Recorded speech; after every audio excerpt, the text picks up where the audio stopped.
On a clear day, soldiers patrolling South Korea's tense border can see their North Korean neighbours going about their daily lives. The closeness of these two warring armies means that patrols are thorough. Despite the landmines and the watchtowers between them, some North Korean defectors have made it across undetected. But the soldiers here are told to be alert for signs of disturbance on both sides of the fence. A few months ago, their unit shot and killed a man from here in South Korea as he tried to swim across this river to the north. He's not the only one to try.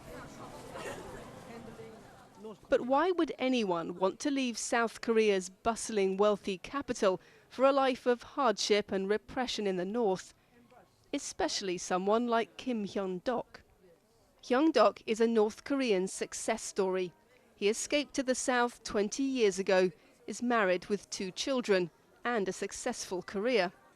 Yet he's already tried once to return to the north and is planning to do so again next year. It might appear that I've succeeded in South Korea, but I haven't really. Because my parents are still in the north and my siblings too, I haven't been able to see them.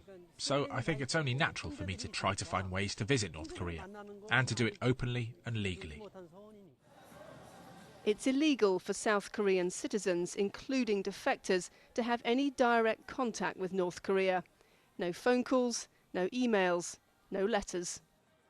Those with family left behind often push for warmer relations between the two governments in the hope of seeing their parents, brothers or sisters again. For me, coming to South Korea was like tasting chocolate for the very first time. The taste was so sweet, I wanted to share it with those back home. That's why I'm constantly trying to communicate to them what life is like here.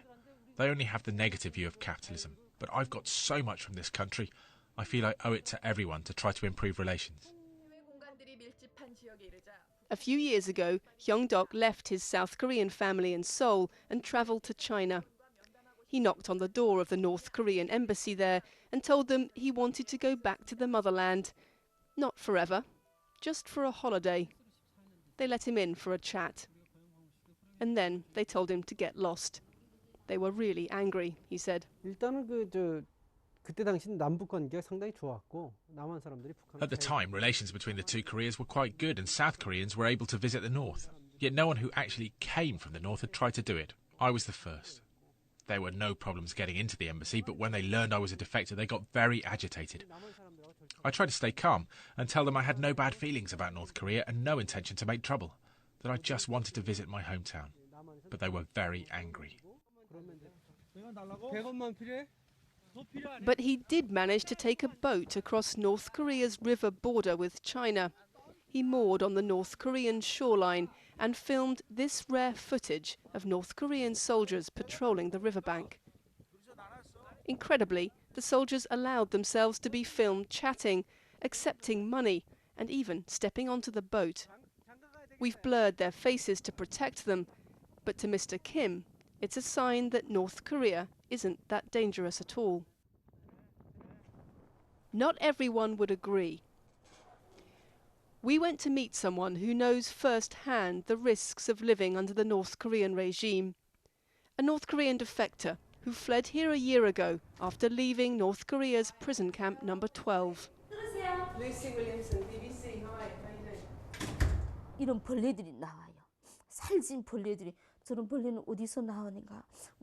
I saw these large maggots crawling around, and I learned that they'd grown out of the corpses. People would dash for them, to grab them and put them in their pockets. Later, they'd eat them. I was worried about whether the maggots were poisonous, but people said they were eating them just to stay alive.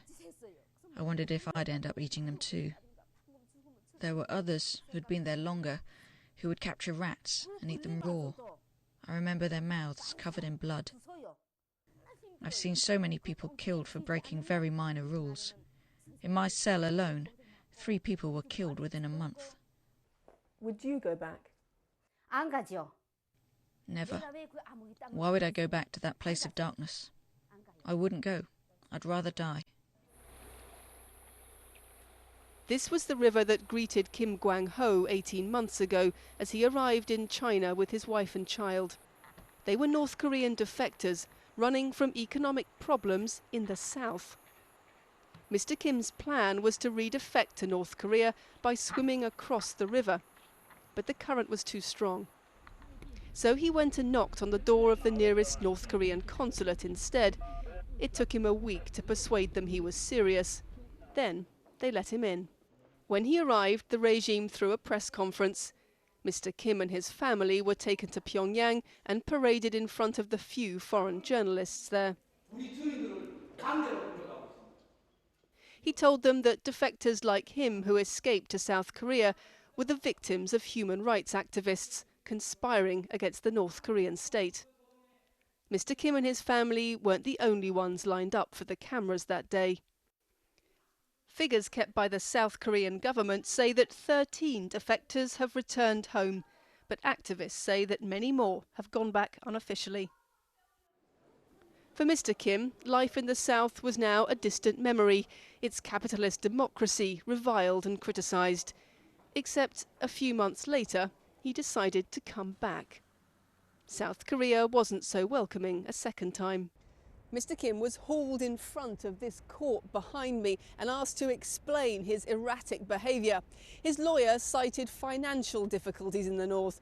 Other reports suggested he may have feared for his safety. Either way, the court was unamused and gave him a 3-year jail sentence. We asked for permission to visit Mr. Kim, but it was denied. So we wrote to him instead and got this reply.